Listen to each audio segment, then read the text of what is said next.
All right, can you tell us your name Nicolette Faizon, and your congregation? New Hope Lutheran Church in Valley Stream, New York. And how long have you been there? I've been there for about 10 to 12 years.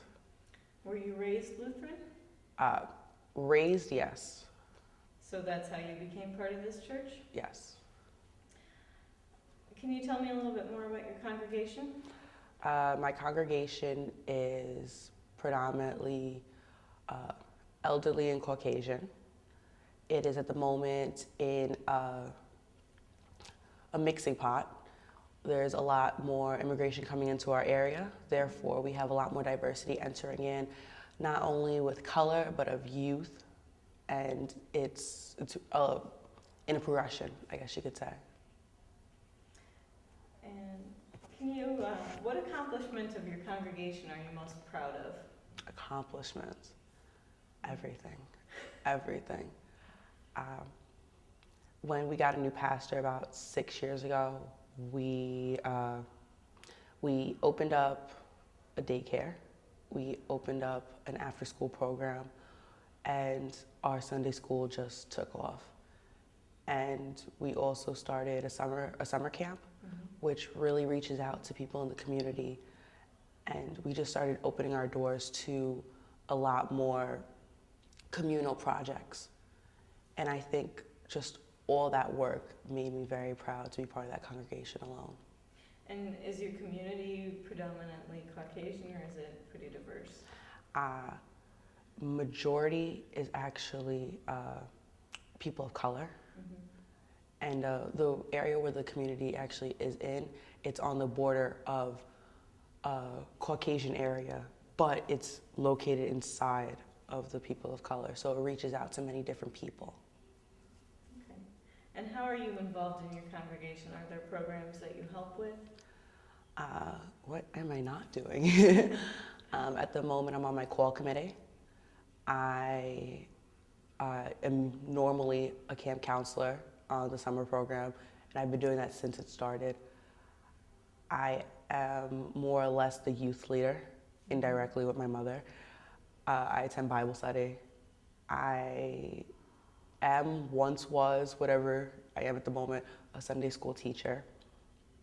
At the moment, because we don't have a pastor, I lead worship every time they call me. And what else do I do? I'm a member of my synod at LYO, so I bring a lot to the church from there. So I do a lot of youth stuff. Is there anything that you'd like people to remember about your congregation? To remember. In the future, 50 years from now, what do you want your congregation's legacy to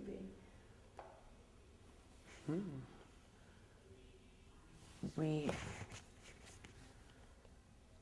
For a church that is, I guess you could say, old Lutheran, we did not take long to enter into change and to welcome all people. And although we're not reconciling in a Christ church yet, we have opened our doors in so many different ways, so young in the ELCA, I guess you can say. And 50 years from now, I would like people to know that our church was there, they kept in open eyes, open minds, and open hearts. And can you speak a little bit more to being a young person in the ELCA and what that's like for you? Oof, what's that like? I would say, although I've had great accomplishments in the ELCA as a young person, it's very difficult because when you're young, you're not often thought of. You're not invited to the church meetings. You're not thought of to really represent someone in any type of form. Church council, all the elderly people. The call committee, which I was surprised to be the young person asked to do it, but that's usually not the case. And even with the synod LYOs, we have our advisors, and they kind of take charge. You know, we say what we like to do, but they're there. Even on a national level, the idea of our voices getting heard, we have to go through adults who censor us. And that's not fair because it's really not us. That's, it takes out the natural vitamins of what we're trying to say. And it makes it very difficult and it can be so frustrating. So when we get the chance, we like to take it and then they're like, oh, you know, it's hard. On your call committee, do you feel that your opinion is respected as much as everyone else's? Yeah, for the most part. I mean, my church recognizes what I do. And me not only being youth, but a person of color and a woman, they see me to be very resourceful. And they know I dip my hands into a lot of things, so they do respect my opinion. But if I was just some other youth, that could change, that could be different, you know? I have the credentials for it, some may not. Were you at the youth gathering this summer? Yes, I was there. Do you want to talk a little bit about that? It was probably one of the greatest experiences of my life. And I think I cried every day just by the blessing I was given. And I think it was every single day I just kept thinking, I miss my church, because I wanted to tell them about how amazing this was and how grateful I was for letting them, for allowing me to go. Because if it wasn't for them, I wouldn't have had the money, because I was the only one they sent.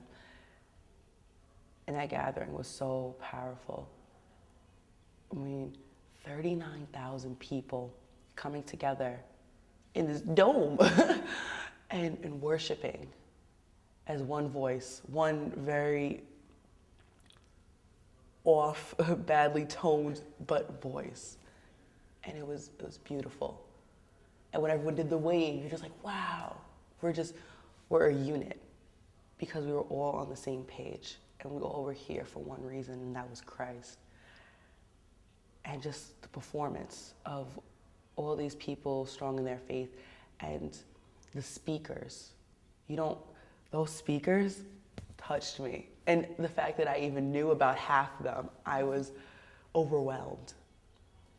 And our service project, I mean, you talk about going down there, you know? Everyone says, yeah, we should go down there, we should help. But just being able to say, I went down there, I did something. And not to pat yourself on the back, but just to acknowledge yourself and say, wow, I really did that. It was amazing, you know? It was amazing. Good. And then to wrap up, do you have any suggestions for how the ELCA can reach out to young people? Suggestions, yes. It's connection. When I was taught, when you have a one-on-one relationship with someone, it's easier to request them, to call upon them, and it's easier for them to say yes because they know you. If you want to reach out to young people, make the connection. Don't send out letters, see them eye to eye, and ask them. Say, hey, I would love you to come to church. I would love you to come to youth group. We have this great Synod assembly that you can come and watch and learn. Really put the hand out. Don't just give us events. Give us you. That would be my suggestion. All right. Well, thanks for coming to talk to us. Thank you.